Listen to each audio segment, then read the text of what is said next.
Islamic باتیں 1M channel کو subscribe کریں، آنے والی ہر ایک نیو ویڈیو نوٹیفیکیشن آپ کو ملے گی۔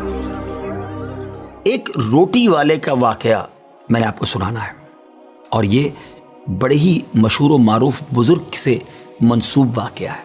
حضرت ابو بردہ رضی اللہ تعالیٰ عنہ راوی ہیں کہ حضرت ابو موسیٰ اشعری رضی اللہ تعالیٰ عنہ کی جب وفات کا وقت قریب آیا تو انہوں نے اپنے بیٹوں سے کہا کہ اے بیٹو، روٹی والے کو یاد رکھنا۔ پھر یہ واقعہ خود ہی بیان کیا کہ وہ روٹی والا کون تھا۔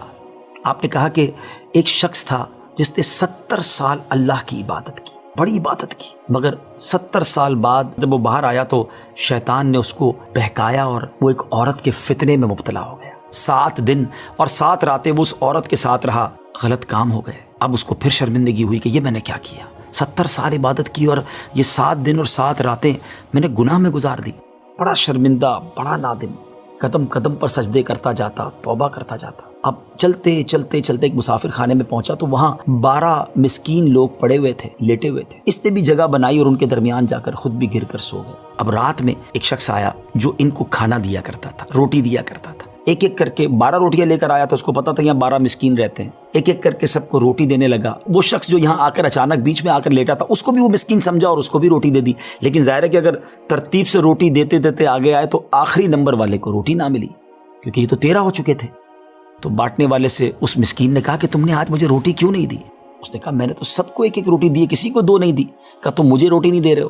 میرا وہ ناراض ہو گیا کہ ٹھیک ہے، پھر تم اگر یہ سمجھتے ہو کہ میں بددیانتی کر رہا ہوں تو میں تمہیں کچھ بھی نہیں دوں گا۔ یہ کہہ کر وہ شخص تو چلا گیا، مگر وہ مسکین بیچارہ بھوکا رہ گیا۔ اب وہ شخص جس نے ابھی توبہ کی تھی، پہلے 70 سال کی عبادت بھی کی ہوئی تھی، اس کو خیال آیا کہ میری وجہ سے اس مسکین کو روٹی نہیں ملی ہے۔ بھوک اسے بھی بڑی تھی، مگر اس نے وہ روٹی اسے دے دی۔ شدید بھوک لگی ہوئی تھی، رات بھر بھوک میں تڑپتا رہا اور اسی بھوک کے عالم میں صبح اس کا انتقال ہو گیا۔ حضرت ابو موسیٰ اشعری رضی اللہ تعالیٰ عنہ فرماتے ہیں کہ جب یہ شخص اللہ کی بارگاہ میں پہنچا نا تو ایک پلڑے میں اس کی 70 سال کی عبادت رکھی گئی اور ایک پلڑے میں وہ 7 دن اور 7 رات کے گناہ رکھے گئے۔ تو فرمایا کہ وہ گناہ جو تھے وہ 70 سال کی عبادت سے آگے بڑھ گئے، یعنی اب اس کے لیے گویا حکم ہو سکتا تھا کہ وہ جہنم میں جائے، مگر ان 7 دن کے گناہوں کے سامنے وہ روٹی رکھی گئی۔ اور اس روٹی کی برکت سے، کیونکہ وہ اخلاص کے ساتھ ایثار کی گئی تھی، مسکین کی مدد کی گئی تھی، وہ 7 دن کے بڑے بڑے گناہ معاف کر دیے گئے اور وہ جنت میں چلا گیا۔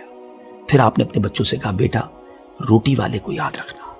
ناظرین، یہ واقعہ واقعی دلوں کے تار چھیڑ دیتا ہے۔ 2 باتیں سیکھنی ہیں کہ بعض اوقات کچھ لوگ کہتے ہیں یار میں نہیں بہک سکتا، میں تو بڑے اچھے ماحول میں ہوں۔ نہیں جناب، شیطان نے بڑوں کو بہکا دیا ہے۔ ہمیں اپنی صحبتیں اچھی کرنی ہوں گی، اللہ کریم سے شیطان کے مقابلے میں پناہ مانگنی ہوگی اور اپنے آپ سے ڈرتے رہنا ہوگا کہ نہیں، میں بھی گناہوں میں مبتلا ہو سکتا ہوں، مجھ سے بھی کوئی بڑا گناہ کہیں نہ ہو جائے۔ توبہ کرتے رہیں، ڈرتے رہیں، خوف رکھیں اور اچھی صحبت اپنائیں۔ اور دوسری بات، صدقہ جو ہے نا وہ گناہوں کو مٹا دیتا ہے۔ صدقہ اللہ کی بارگاہ میں بڑا پسندیدہ ہے۔ غریبوں کی مدد کرنا یہ اللہ کو بڑا پسند ہے۔ ہمیں بھی چاہیے کہ وقتاً فوقتاً اپنے غریب پڑوسیوں، غریب رشتہ داروں، غریب مسلمانوں کی مدد کرتے رہیں۔ اور دعوت اسلامی کا شعبہ FGRF سبحان اللہ دکھیارے مسلمانوں کی شاندار انداز میں مدد کرتا ہے۔ سیلاب زدگان کی مدد کتنے بڑے پیمانے پر کی گئی اور یہ سارا سال ہی اب کچھ نہ کچھ سلسلہ رہتا ہے، تو آپ بھی FGRF کا ساتھ دیجیے، دکھیارے مسلمانوں کی مدد کیجیے۔ اللہ آپ کے رزق حلال میں برکت عطا فرمائے اور ہم سب کے گناہ